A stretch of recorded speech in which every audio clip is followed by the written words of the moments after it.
la vida cotidiana. Algo que, por ejemplo, les puedo decir que falta mucho en México de las normas luego son muy ideales, son muy idealistas a un mundo que no existe como tal. Y eso lo tenemos y lo estamos problematizando en la línea de investigación Derecho y Medicina con el doctor Fernando Cano Valle, en el Departamento de Historia y Filosofía con el doctor Alfredo Paulo Maya, y ahorita con la doctora Karina Gómez Frode en Facultad de Derecho. Y yo acabaría con unas 3 preguntas sencillas, pero de investigación, pero desde mi punto de vista muy complejas. ¿Cómo garantizas los derechos humanos de un paciente en la era digital? ¿Cómo garantizas los derechos de un profesional de la salud en la era digital?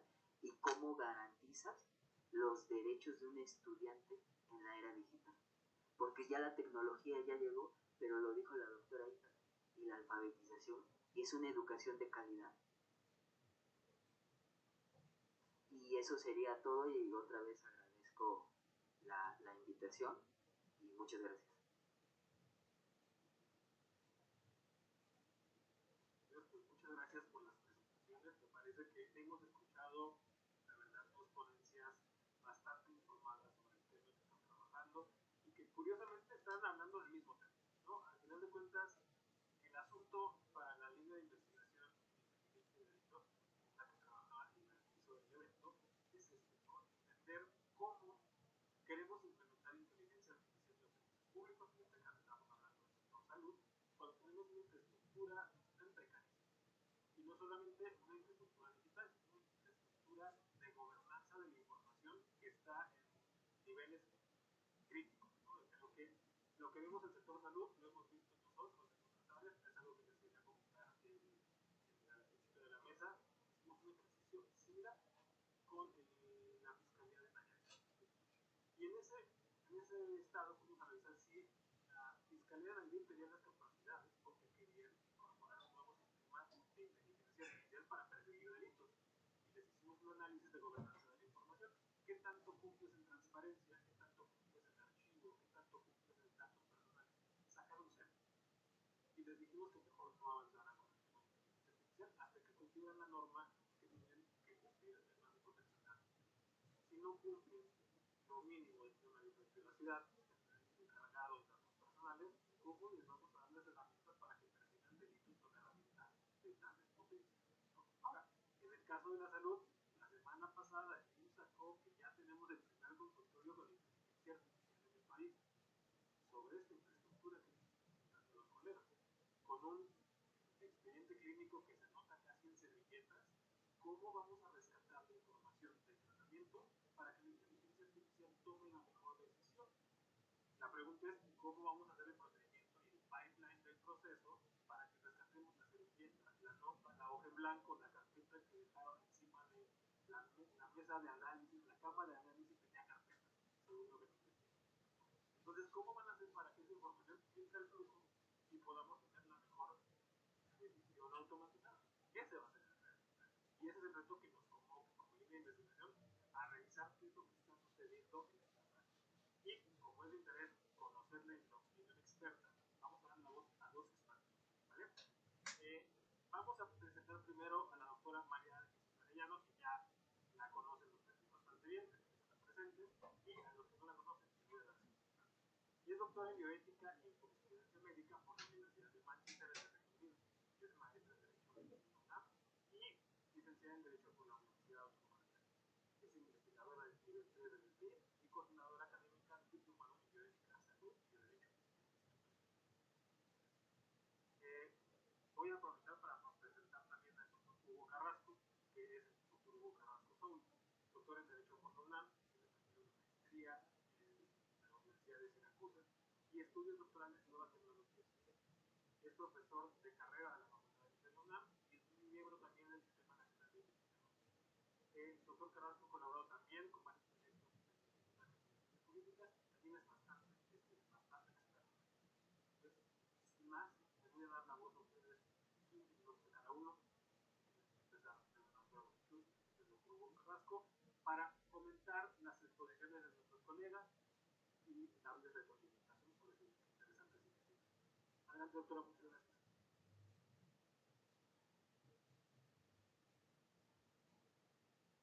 gracias, querido Jesús y Ulises, por esta cálida presentación y sobre todo pues por invitarnos ya en esta ya segunda ocasión a colaborar en la línea de precisamente inteligencia artificial y derecho, y sobre todo pues también al doctor Pedro Salazar Ugarte, al doctor Pablo Pruneda, a Raquel Jimena, a todo el equipo, y pues a nuestros ponentes, que también tuve el agrado de conocer sesiones previas en este seminario. Por supuesto, a mi queridísimo Hugo Carrasco Soler, profesor querido y experto en este tema con muchísima experiencia, ya ustedes lo escucharán. Entonces, bueno, me toca comentar y dar, obviamente, el agradecimiento a quienes están aquí, a estudiantes de movilidad del verano de la investigación científica que nos acompañan en distintas universidades de la República, y a quienes nos siguen ahorita en Zoom también, que están aquí en el seminario. Y sobre todo, pues, retomo lo que dice mi querido Bruno, ¿no?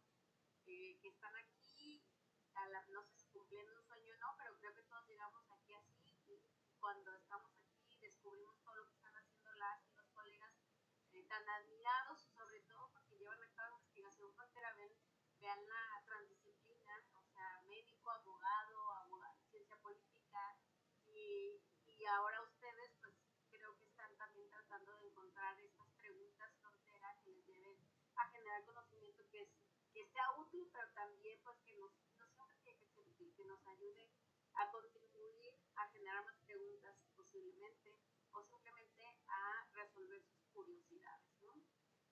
Y bueno, desde ahí también hay que hablar que estamos hablando del privilegio, ¿no? Y esto siempre, ya se los decía un investigador aquí en Ricas antes, pues hay que posicionarnos, hay que tener una posición epistemológica desde donde hablamos. Creo que hablar de la inteligencia artificial es hablar también del privilegio, ¿no?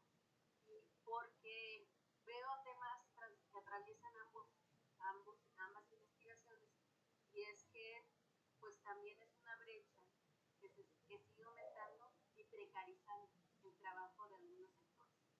En ese sentido, creo que pues las tecnologías de la información, como lo he dicho en otros lugares, y las infraestructuras de datos en salud no son neutrales, afectan desproporcionadamente pues, a grupos que de por sí ya están en situaciones de vulnerabilidad, y pues sus preocupaciones están atravesadas y están también interconectadas por lo que expresan de las relaciones de poder, las condiciones materiales de trabajo, quienes toman las decisiones de gobernanza y los dilemas éticos que terminan afectando tanto la calidad de la atención como la justicia distributiva y el ejercicio del derecho a la atención a la salud. Entonces, ustedes nos recuerdan con sus trabajos que la innovación tecnológica en salud no puede solamente ser avalado para la capacidad técnica, sino también las implicaciones sociales, estructurales, normativas, que ya también Bruno lo decía muy bien, exceden la norma práctica.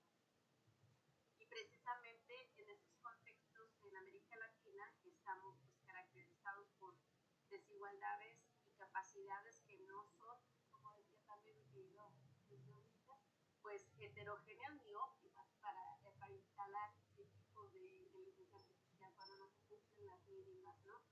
En las instituciones que están pues muy flageladas. Entonces, en el primer artículo, la doctora Isala, creo que me parece particularmente importante que no se adopte una narrativa tecnoutópica de la IA, sino que demuestras que la implementación depende pues, de factores estructurales. La computacional, ¿quiénes están invirtiendo? Nada más me gustaría que más adelante pudieras compartir por qué es importante Fiocruz, ¿no? Porque estás hablando de creo que es una inversión, pues tanto público como privado. Es importante señalar cómo funciona esto en la infraestructura en Brasil, porque creo que nosotros no tenemos esa capacidad en México, y en otros lados en América Latina y Brasil nos lleva una delantera en esto, y aún así pues hay brechas, ¿no? En calidad y curaduría de datos, en recursos humanos, en la soberanía tecnológica, la soberanía que debemos de tener todos, y la colaboración intersectorial.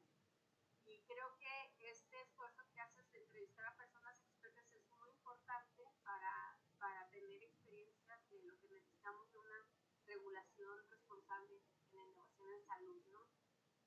justo creo que aquí, para quienes están iniciando la investigación, es importante ver cómo se lleva a cabo este tipo de investigación. Creo que en derecho, sobre todo, poco nos enseñan a llevar a cabo esta investigación que tiene que ver con recoger datos del Grundle Theory, ¿no?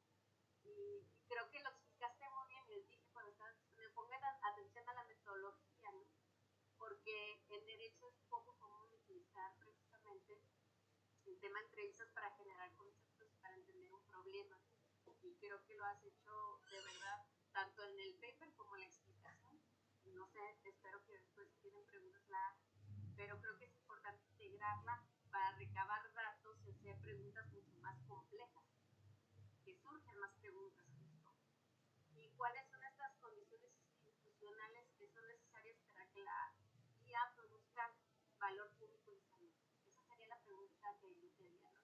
Como de lo que encontraste, ¿qué nos haría que esta IA produzca valor a salud pública y mejore las condiciones? Y también creo que tu investigación demuestra que en Brasil pues también hay asimetrías disciplinarias, ¿no? Que esto nos atraviesa también en toda América Latina, ¿no? Uno no habló un poquito de eso, pero creo que en la integración del expediente electrónico las asimetrías juegan un papel importante por el rol jerárquico que se juega en la enseñanza médica, tanto en la formación como después en las disciplinas que convergen en la atención a un paciente, ¿no? Y entonces aquí nos demuestra que hay un predominio de las ciencias biomédicas y luego en segundo lugar de computación y menor presencia de salubristas, que justo son quienes van a estar distribuyendo como el presupuesto, la tecnología, el recurso escaso, quién tiene primero acceso, para qué no existen, y entonces dónde está la ética, dónde están los determinantes sociales para generar esta infraestructura que sea equitativa y que justo desvanezca las asimetrías disciplinarias. Entonces creo que esto es extraordinariamente relevante, lo que demuestra, porque las ciencias sociales y la salud pública permanecen periféricas, irónicamente, y corremos el riesgo de producir esto. Mucha sofisticación que se tiene en infraestructura computacional y de medicina, pero nadie la sabe utilizar. Porque son impunes institucionalmente. Ya nos decía acá en una fiscalía en México igual, ¿de qué sirve tener esta inteligencia artificial si no técnicamente no la saben operar? Si no tienen saludistas que precisamente integren una visión de distribución justa. Y esto pues también es éticamente cuestionable, ¿no? ¿Y por qué? Pues principalmente porque es inequitativo socialmente. También tu artículo me parece que introduce el concepto de soberanía tecnológica, que ya lo había dicho. Entonces creo que la IA, como hemos visto en otros lugares, puede reproducir una nueva geopolítica de dependencia que ya tenemos de por sí en infraestructura, pero ahora en la salud digital.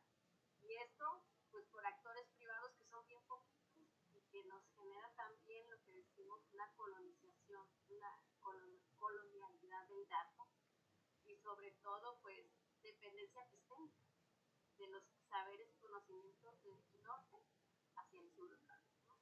Y en este sentido, pues también esta discusión es estratégica para estos temas, que la colocas muy bien. El trabajo advierte de los riesgos en cuanto a sesgos, de privacidad, de explicabilidad del dato, de la rendición de cuentas, de la monopolización de los datos. Se puede ir a otros lugares también y dejar de pertenecerlos. Y en esta, quitarnos la soberanía para proporcionar más desigualdades en la salud. Entonces celebro particularmente que tú junto con tus coautores sitúen la discusión en el marco de los derechos humanos y una innovación responsable que mucha falta hace en este campo de investigación. Y me gustaría también hacer unas preguntas, ¿no? ¿Cómo imaginas una arquitectura nacional de datos sanitarios interoperables que preserve simultáneamente la privacidad y la utilidad para la salud? Y digo de utilidad porque sabemos que a mucha gente no le gusta, y ustedes que están aprendiendo bioética, generalmente la salud pública tiene una ética utilitaria porque se trabaja con recursos escasos. Y y entonces se tiene que determinar a quién le va a ser más benéfico un ventilador cuando 3 personas. Es decir, en situaciones de triaje, de recursos escasos, cómo esta interoperabilidad y la protección de derechos suelen estar en tensión, cómo lo resolverían. Cuando hablamos de soberanía tecnológica, solamente capacidad computacional, normativa o ética, es decir, qué es aceptable para el SUS en cuestión de la aplicación de la IA, ¿no? Y de ahí marcar qué soberanía es la más importante. No sé si es relevante. Las entrevistas sugieren ya me queda muy poquito, y nada más estoy en el primer paper, Dios. La entrevista sugiere que haya insuficiente formación profesional en la IA, entonces, justo lo que te decía, las asimetrías disciplinarias, ¿qué necesitamos? Alfabetizar digitalmente o generar pensamiento crítico o generar mejor capacidad de audición para saber quién puede operar o no, para saber quién se va a beneficiar y que no se termine beneficiando quienes están beneficiados y tengan las capacidades tecnológicas por encima de las que no. Y el género justo, los riesgos ya los mencionas, las condiciones de vulnerabilidad, no está mucho. No, igual yo hablo de las capas de vulnerabilidad frente a una interseccionalidad, que esto pues generalmente pues, tampoco está entrenado en la inteligencia artificial, tiene que ver con realidades situadas, porque sería muy difícil entender cada realidad situada. No sé si sería importante considerarlo para una línea futura en cuestión de sesgos empíricos en género, raza y bajo otras condiciones de interseccionalidad que afecta la justicia distributiva, ¿no? Y pues muchísimas gracias, me gustó muchísimo y valoro mucho que trabajes estos temas aquí en el Instituto de Investigaciones Jurídicas y que nos compartas y que sigamos haciéndonos preguntas y pensando nuevas líneas de investigación, ya que justo las podemos descubrir, ¿no? Muchísimas gracias. Y ya no sé si alcanzó el de Bruno, comenzar con el de Bruno,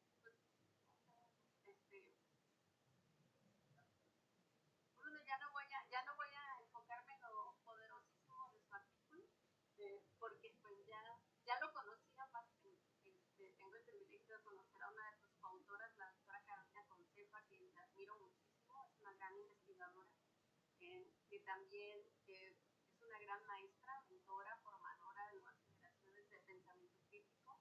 Entonces me dio mucho gusto, dije, Bruno anda en las grandes ligas, aquí está cumpliendo otro sueño, porque él ya anda en las grandes ligas desde hace tiempo, ¿no?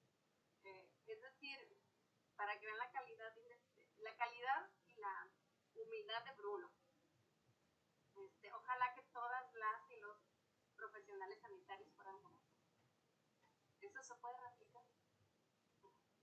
Espero, ¿no? Aquí tenemos nuevos talentos.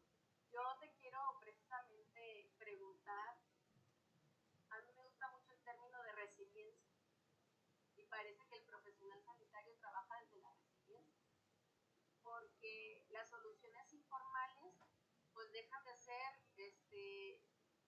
estrategias para formar espacios de resistencia, ¿no?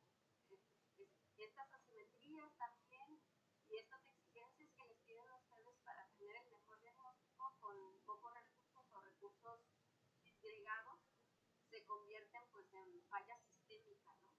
Entonces, ¿cómo hacer que esta falla sistémica llegue a ser una resiliencia organizacional que permee o que reorganice todo?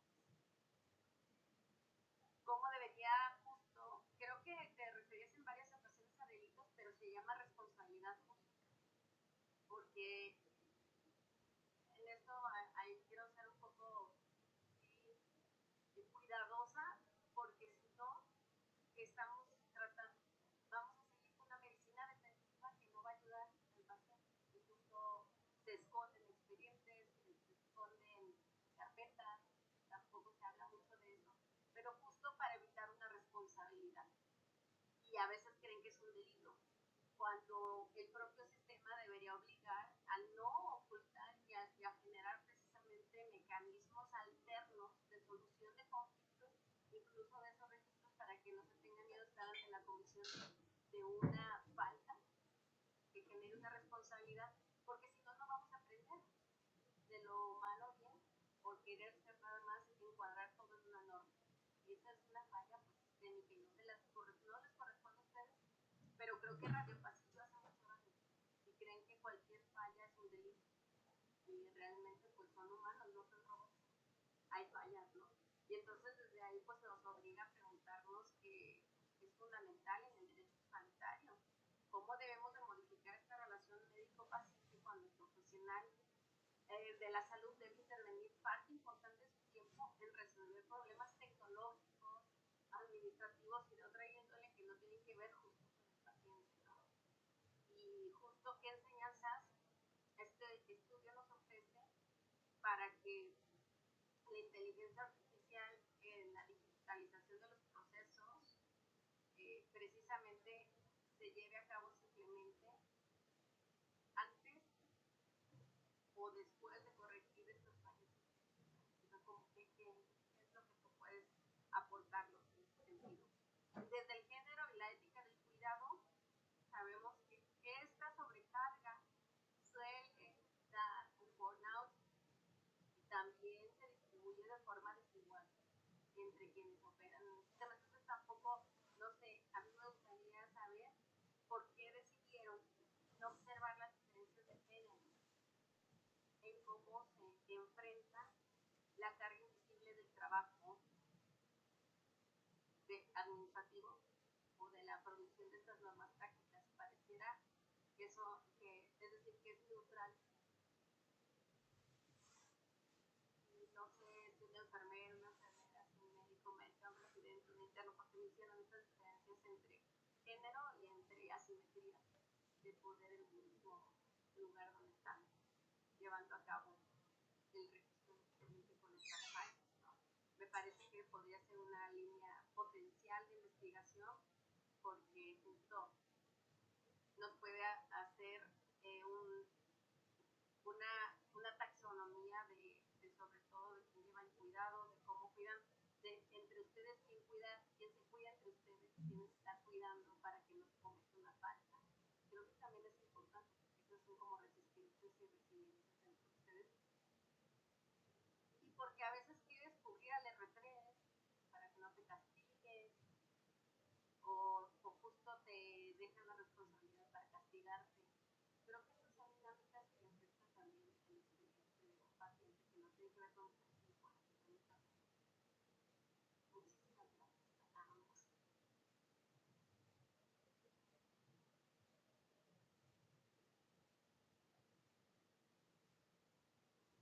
Bueno, agradecer al Instituto Jesús por esta invitación, a Juan Pedro Salazar, a Pablo Moneda. Es fascinante estar en un seminario permanente donde se discuten estos temas a una profundidad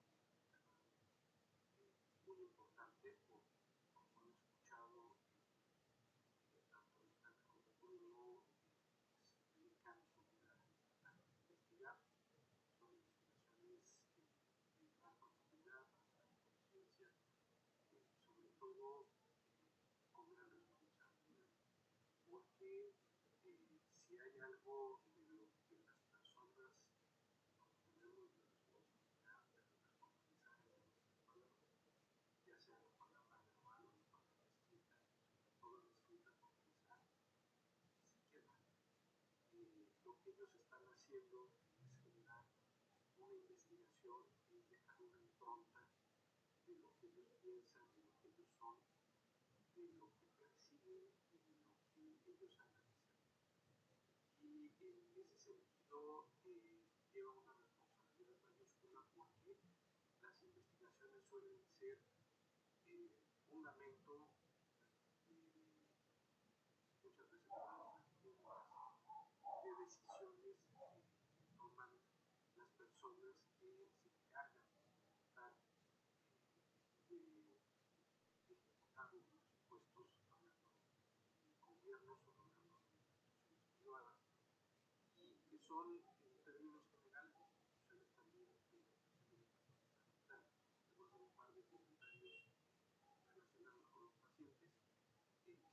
en ambas es el gran objetivo. En ambas investigaciones creo que puede abonar mucho en ambas investigaciones, en incorporar la visión del paciente en evitar, sí, realmente profundizo, pero esta parte introductoria lo que intenta es resaltar este tipo de investigaciones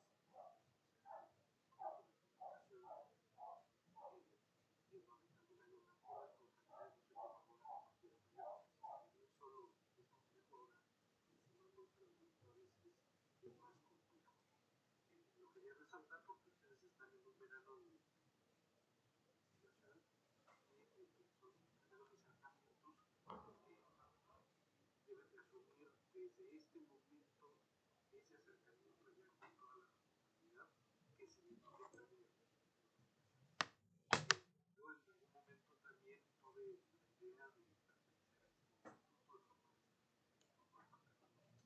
me llevó por otros caminos, pero lo respeto mucho, sobre todo cuando llaman, pues aquí estoy, también hacer mi sueño desde otra manera, pero también este sueño de uno estar compartiendo estas investigaciones.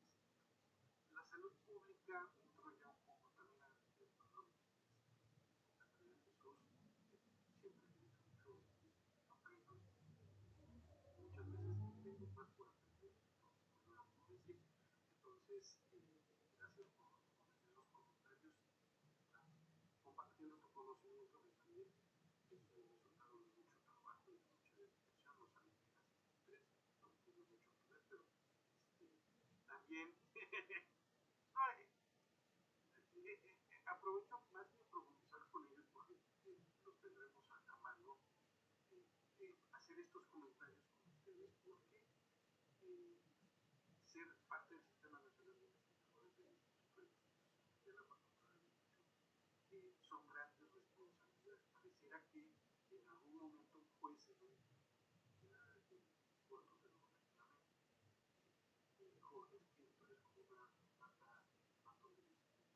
Nos ven como ratones de biblioteca. Alguien está en una biblioteca.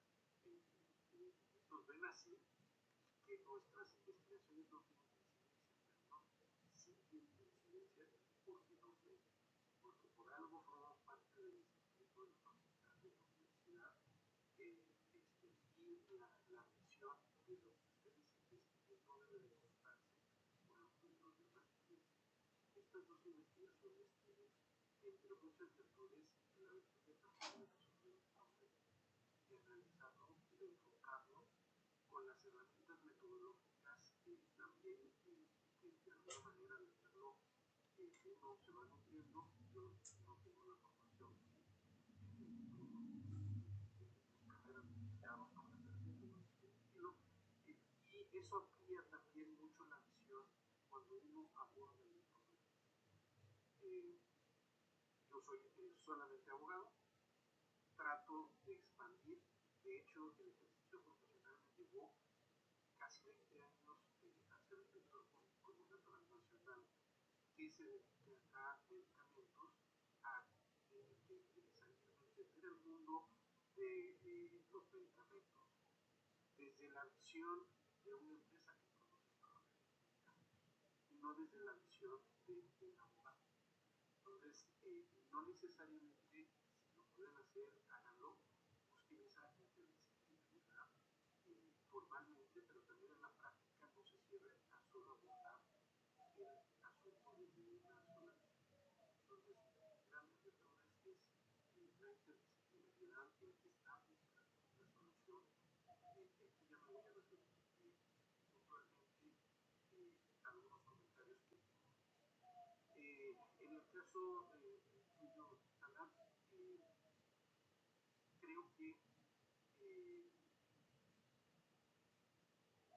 podrías abonar en la investigación. Claro que es un artículo, eso también me faltó decirlo. Estos comentarios no quieren decir que necesariamente en su artículo de investigación que están presentando los incorporen, sino solamente son observaciones de lo que a mí me dejó como falta abordar.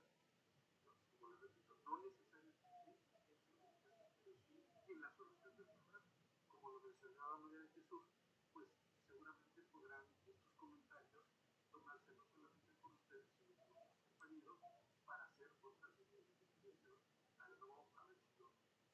Entonces, es con ese enfoque más que hacer una puntualización en el sentido de que le falta algo para poder ser publicado, para poder ser socializado, no, sino son expectativas de comentarios para profundizar en la problemática.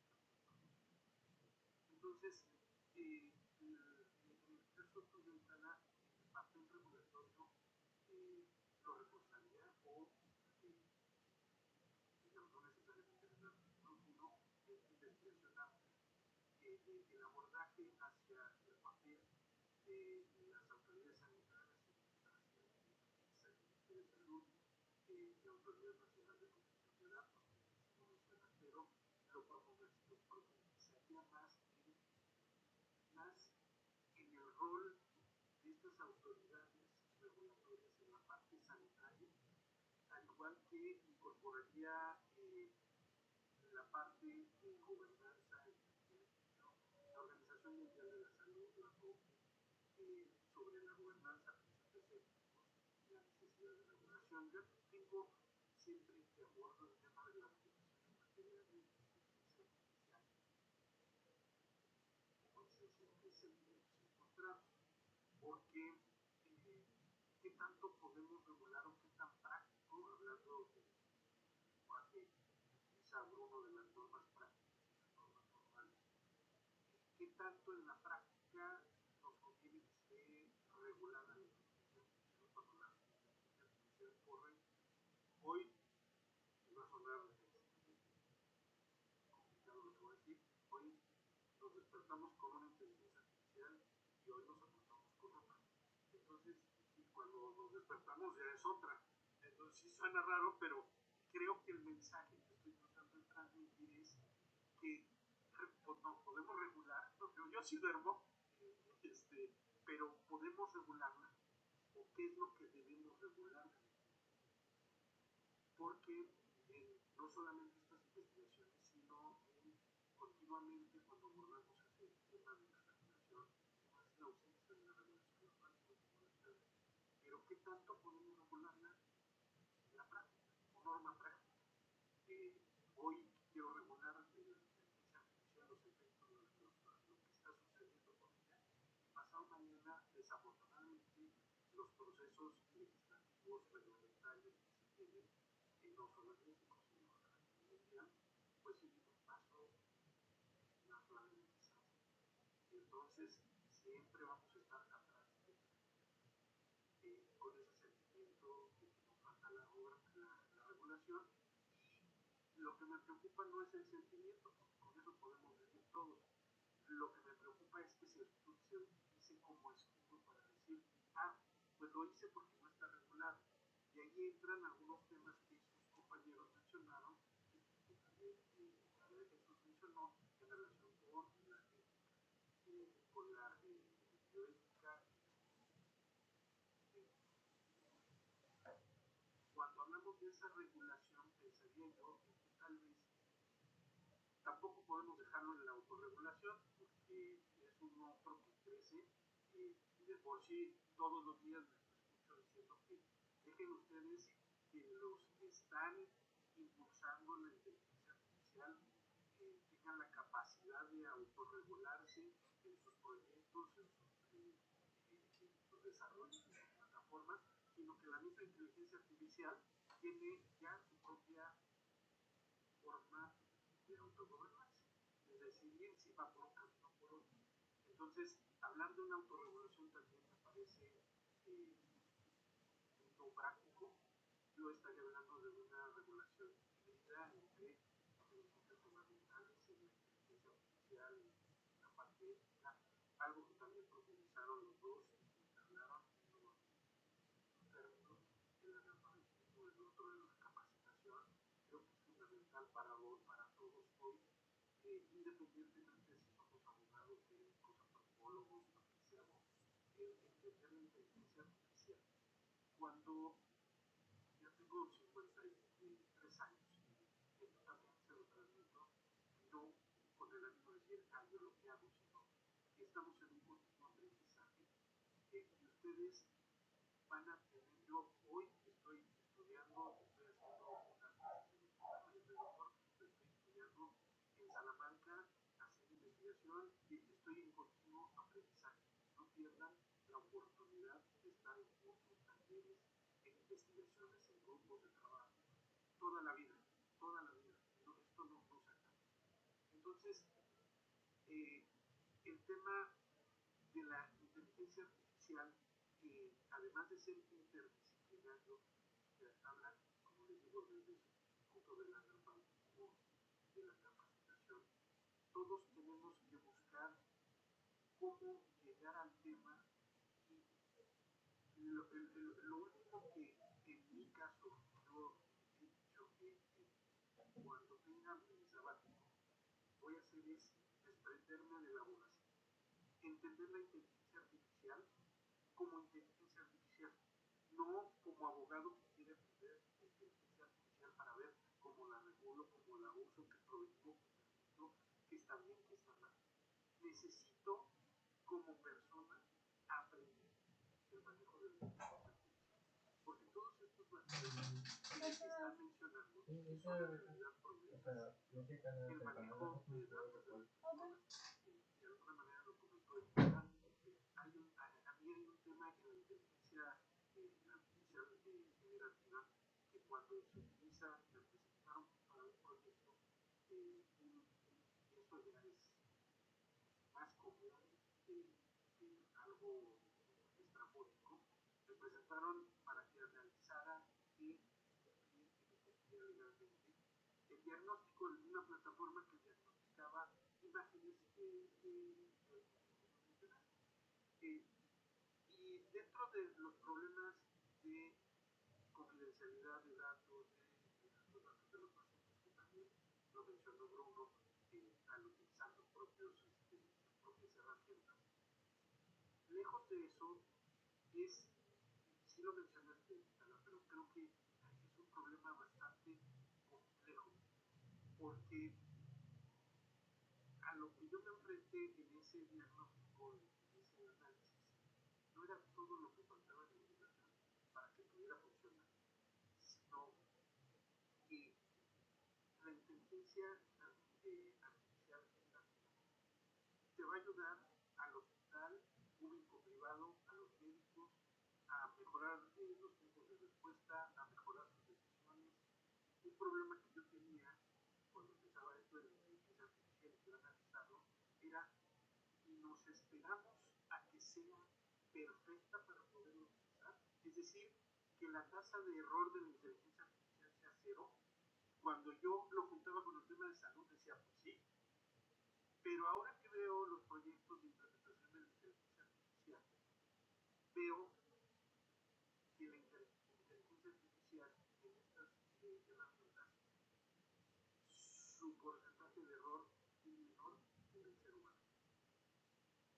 Esto no quiere decir que entonces ya hagamos todo con inteligencia artificial, no, pero me parece que la combinación entre el ser humano y la inteligencia artificial es muy importante. Nos va a traer muchos beneficios, pero no podemos dejarle todo a la inteligencia artificial.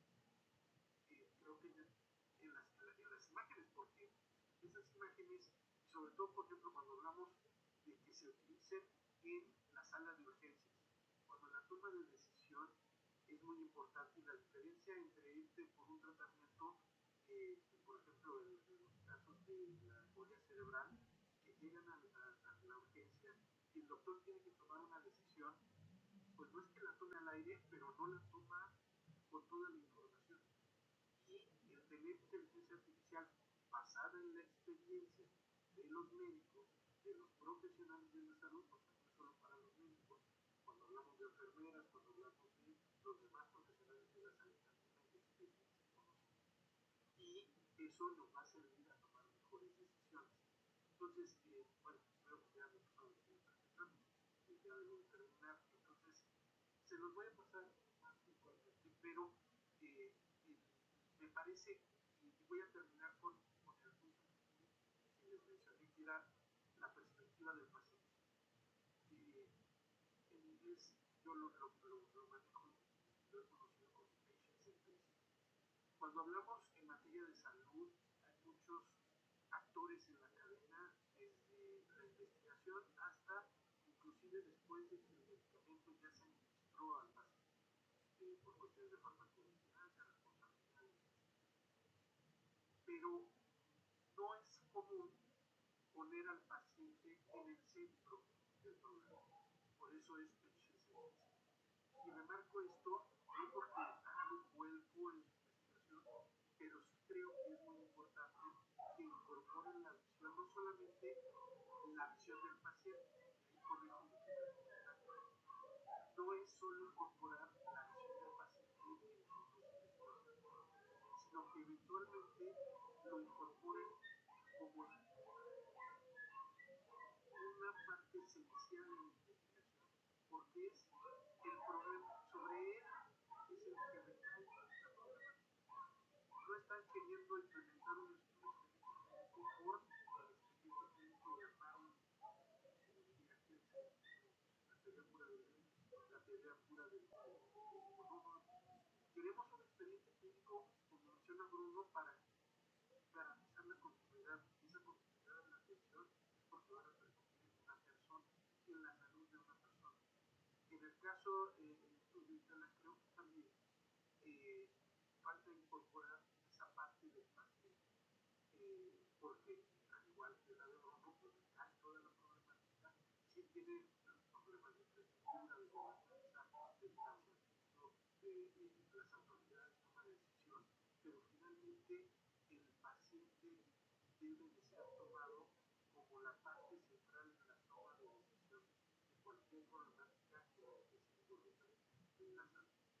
Creo que con esto podríamos terminar, independientemente de que los comentarios, algunos ya el señor Reyes ya se los hizo María de Jesús, y seguramente los tendrán, los habrán descartado para abordarlos en este artículo en particular, porque el artículo en particular también tiene unos técnicos, pero subyacente a este artículo pues hay todo un conocimiento y una experiencia en donde a mí me interesa más aportar en ese punto, lo que es los artículos no son muy interesantes, pero se los voy a llegar con otras cosas. Gracias.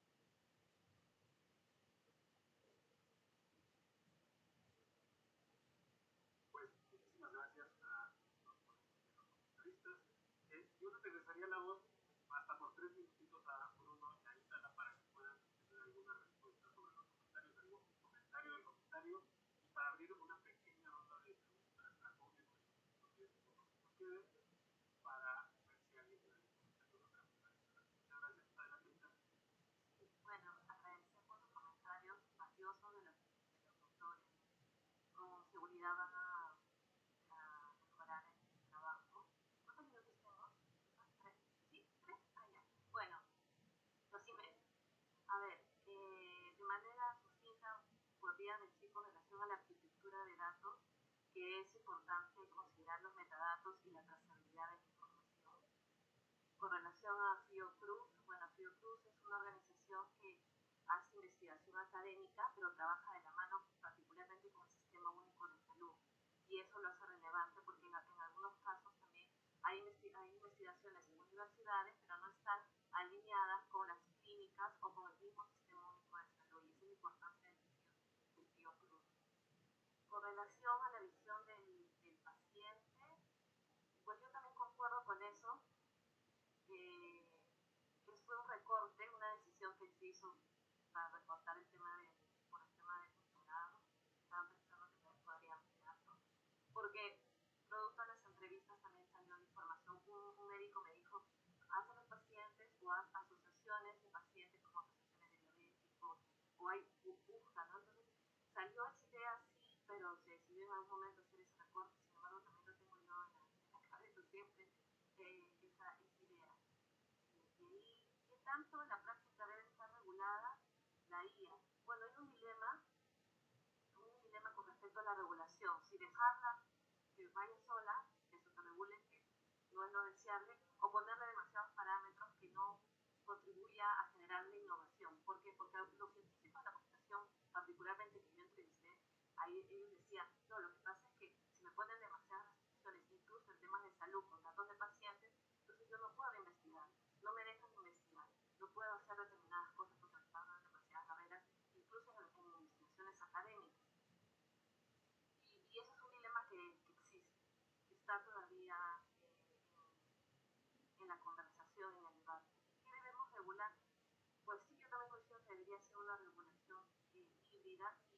lamentablemente la inteligencia artificial, que es una tecnología emergente y disruptiva, va demasiado rápido y la regulación es más lenta, ¿no? Eso es lo que está pasando.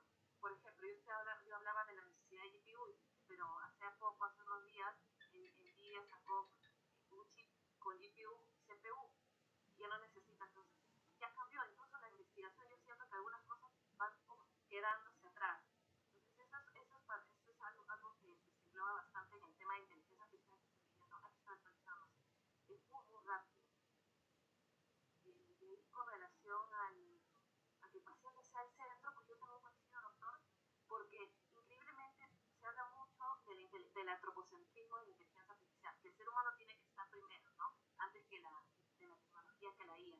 Sin embargo, en el tema de salud dejamos de lado al paciente. Entonces, y tiene que ver porque también incluso en la estructura que presenté, el paciente está casi al final, ¿no? La estructura, la parte más estratégica, incluso lo que tiene que ver con tecnología o productos de fármacos, todo está por encima, ¿no? Entonces, y creo que eso es lo que también coinciden algunos investigadores en torno a que se tiene que tener una visión con el paciente. Creo que eso es todo. Voy a pasar 3 minutos o todavía tengo. Muchísimas gracias, Isabel. Doctor Bruno. Bueno, seré rápido, 3 minutos. Pues agradezco los comentarios y las preguntas. Y yo creo que este es un problema que lo vemos no solamente en salud, sino en todo el gobierno y en todos los sectores. Porque sí he tomado la visión de los pacientes. Y yo cuando les pregunto es, oiga, ¿usted siente que le están haciendo el favor? ¿O que es un derecho que lo atiendan? Le están haciendo el favor. Entonces, desde ahí tenemos que ver por qué una persona siente que le están haciendo un favor cuando es un derecho. Y esto también lo podemos llevar en las aulas, porque lo he llevado yo con mis alumnos. ¿Es un favor que estés en tu educación o es un derecho? Entonces creo que ahí son grandes dilemas. Yo más bien también hay más que una responsabilidad hacia el médico y sin medicina a la defensiva. Hay que entender que estamos en un sistema de salud administrativo. Ya no es un sistema de salud profesionalizante donde los profesionales de la salud tomaban las decisiones. Son administrativos. Y si ven las estadísticas, en el Sistema Nacional de Salud, en un hospital o en una clínica, hay más administradores que médicos, enfermeras, trabajadores sociales. Pero si entonces ya es administrativo, y por ejemplo también en mi maestría que fue de gestión, cuando vino un error, un evento adverso, mal expediente clínico, ¿por qué no sigues toda la cadena de errores? Y lo que se ve, y está la misma con la MED, ¿cuál es la profesión más demandada? ¿Cuál es la que tiene mayores quejas médicas? Los médicos. No es un administrador, no es un director de hospital, no es un jefe de servicio, no, o sea, es el médico. Y se queda ahí. Y ahora el paciente te lo dice claro, y ahí es lo mismo en la administración, y está estandarizado. El paciente quiere ser escuchado. ¿Cómo vas a escuchar a un paciente cuando en tu misma administración, en el Sistema Nacional de Salud, te pone 15 minutos? Y ahorita cuando vamos a hacer atención primaria en salud, ¿cómo? Entonces yo más bien diría que ahí sería una responsabilidad y algo que tenemos que problematizar serio es una responsabilidad, una ética y una bioética de un administrador que está en un sistema nacional de salud. Porque tan fácil lo voy a decir, como lo dije en mi ejemplo. ¿Por qué el médico tiene que pararse de su lugar de trabajo e ir a buscar el expediente? No está el del archivo. ¿Y qué es lo que sí? A mí no me toca. Y entonces, ¿qué haces aquí? Y eso lo viví cuando yo fui jefe administrativo. Sí me acerqué a mis usuarios que querían. Y eso es lo que creo que como servidores públicos tienes que ver, aquí le estás dando el servicio, pero también hay que ver que es una cadena administrativa que no sé si tenga o lo esté considerando en este caso a un paciente. Porque el paciente ya lo ha dicho claro, quiero ser escuchado y quiero ser atendido. Pero lo que yo veo es que la mayoría de administradores, con todo respeto, no sé si que tengan idea en qué sentido. Ya encontraste un evento adverso, sigue toda la cadena de errores. No nada más la dejes en el médico. Porque entonces ahí vemos lo que yo decía, es un delito. ¿Y quién lo paga? El médico, pero eso no está solucionando las cosas. Y con eso termino. Muchas gracias. Para darle a mí. Muchas gracias. Tengo una pregunta en el chat. No sé si aquí en la sala hay alguna pregunta. Raquel, si quieren, regálenme nombres para voy a leerla primero la de está en el chat, la tomamos todas y la respondemos todos. Dice Romina Gallardo, si entre esas interacciones sociales de las que habla Bruno, que influyen en la elaboración del expediente clínico, se incluye la incidencia de la medicina defensiva, aquí en Uruguay es un tema que surge a menudo. Para quienes investigamos o trabajamos en esta área, ¿cómo incide el cuidado de los equipos de salud en lo que se coloca o no en el expediente clínico para evitar o protegerse de las demandas o protegerse a colegas? Lo que vemos es que estarían alterando la veracidad del expediente clínico para proteger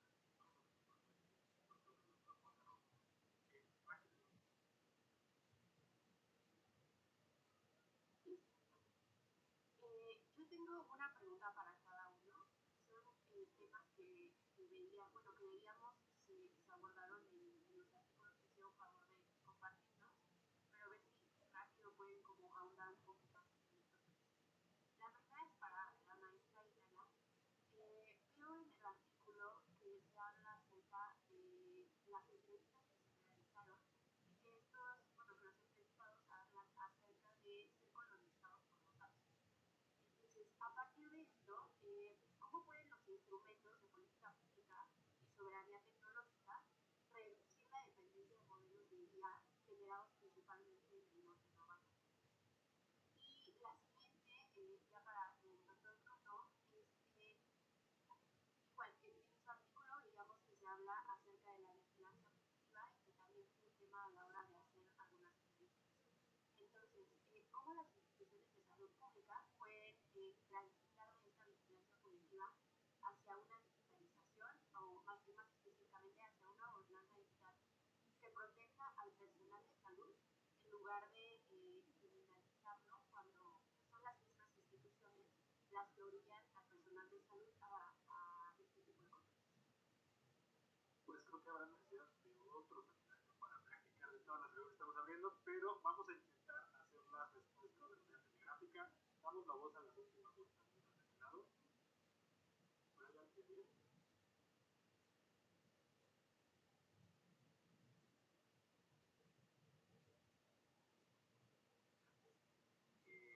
Bueno, tengo dos preguntas, pues no es una en específica para cada uno, sino que pudiera contrastarla, de cómo no ignorar los posibles efectos negativos, posiblemente de la inteligencia artificial aplicado a todo lo que tiene que ver el ámbito de la salud. Posiblemente la respuesta sea esta regulación híbrida, la experiencia y utilizar la IA. Y de ahí se desencadena otra pregunta que es cómo se imaginarían esa regulación híbrida. Bueno, mi pregunta es un poco más general, partiendo de esta idea que me llama la atención de la investigación frontera. ¿Cuáles fueron los desafíos y retos tanto del maestro Bruno, que pues como ya bien decía él, es de formación médica, luego estudia Derecho, en esta investigación que él hace? O sea, ¿qué desafíos se encuentra al tratar de coincidir estas dos disciplinas del Derecho y la Medicina? Y para la maestra Itali lo mismo, ¿qué desafíos se encuentra al tratar de concatenar la ciencia política con el Derecho en su investigación? Pues queridos, les doy la voz en minuto y medio a responder cada una de estas preguntas. Pero adelante, no les robamos 5 minutos a todos para que podamos terminar escuchando respuestas. Adelante. Voy a la pregunta rapidito. En principio, bueno, sí, la colonización de datos tiene que ver también con el concepto de soberanía digital, que es lo que ha mencionado también en Brasil. Y eso, ¿cómo se puede lograr? A través de hacer ciencia. Hacer ciencia, investigación científica, innovación de la mano y articulado entre varios sectores para poder generar. Es la única forma de poder realizar soberanía digital y dejar de lado esa colonización de datos.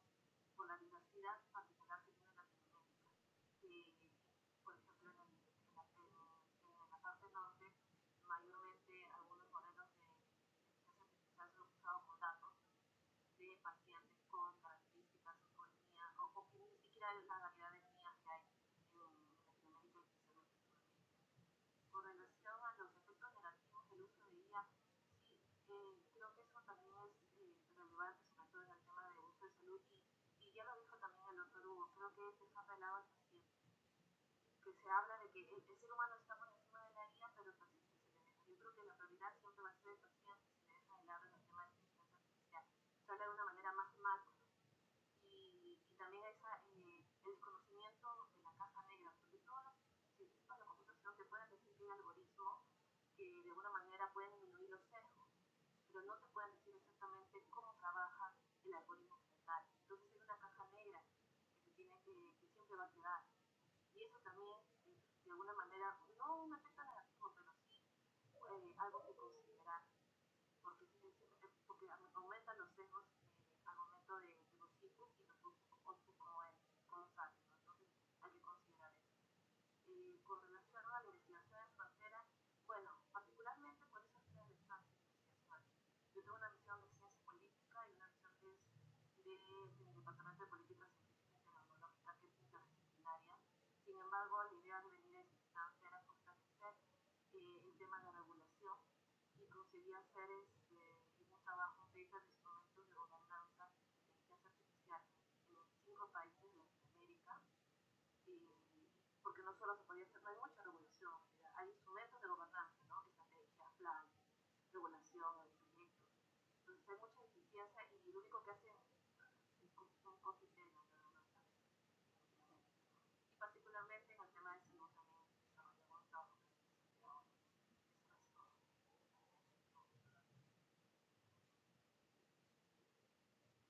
Pues, viendo la primera pregunta de Zoom, yo lo que les podría decir es, siendo médico, siendo estudiante, estando hablando con los médicos, con los estudiantes, no estamos buscando la medicina a la defensiva como tal. Sí existe, pero nos interesa más atender a un paciente en los hechos que hacer el expediente clínico. Y eso es algo que tenemos que problematizarlo desde las normas. Y eso es lo que yo diría, no estamos buscando que no nos demanden, porque los hechos ya están, somos los más demandados. O sea, no estamos buscando eso. Buscamos atender a un paciente, no hacer un expediente clínico. Que se tiene que hacer, sí, pero los hechos con las condiciones que acabo de decir, la prioridad es el paciente. Y eso lo debería de también ver el gobierno cuando están demandando un médico. En los de cómo la tecnología en esto de ayudar y más de controlar al paciente es una pregunta, desde mi punto de vista, muy filosófica. Y lo que yo te diría es que desde una parte filosófica la tecnología más bien está controlando a la persona, y la inteligencia artificial como tal te está controlando, porque ya te está diciendo qué hacer y cómo hacerlo. Entonces es hasta un tipo de control de cuerpo y mente. Y la tecnología como tal, un expediente clínico electrónico, y te dice dónde te equivocaste. Y el que puede verlo te puede decir en dónde te estás equivocando. Entonces, más bien, sí es un control, pero te diría que debe ser un control con responsabilidad. Y otra vez regresando, quien tiene ese manejo del control tiene que tener una ética en el uso de la tecnología para que lo utilice. ¿Y cuáles son los desafíos? Pues primero hacer medicina, que es larga, también luego hacer derecho, y juntarlas fue algo magnífico, fue algo difícil y a la vez muy enriquecedor, y también por eso estoy aquí. O sea, hice facultad de derecho, facultad de medicina, y derecho y medicina pues es unirlas y buscar eso, una investigación de frontera. Pero fíjate que no es tampoco tan difícil, porque el sistema de salud es altamente regulado, está altamente normado. Aquí la pregunta es, ¿por qué si está altamente normado, las normas no se siguen? Ese más bien te diría que es el desafío, cómo hacer que tanto las leyes biomédicas como las leyes jurídicas vayan de la mano, porque en los hechos no lo hacen.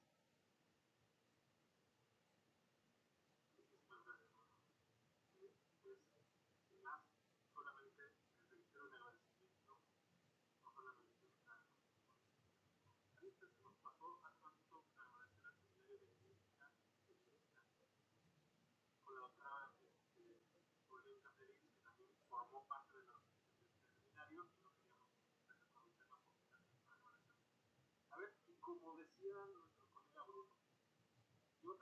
solución y dije, sí, un bien trabajo. ¿No? Entonces todos tuvimos un sueño para llegar acá, ábranse la oportunidad de soñar y a cumplir el sueño. Creo que hoy fue un buen ejercicio para ver a todos estos investigadores de información, exponerlos cómo se hace una investigación, exponer sus metodologías, exponer sus resultados, sus hallazgos, sus conclusiones, abrirlos al debate público, que es lo que hace la ciencia, y ver cómo estamos desocupando un problema de una manera sistemática, especializada, y es lo que tenemos que hacer. Muchas gracias y espero que estén todos una linda noche. Hasta luego. Muchas gracias. Gracias a todos los colegas que están en línea también. Muchas gracias.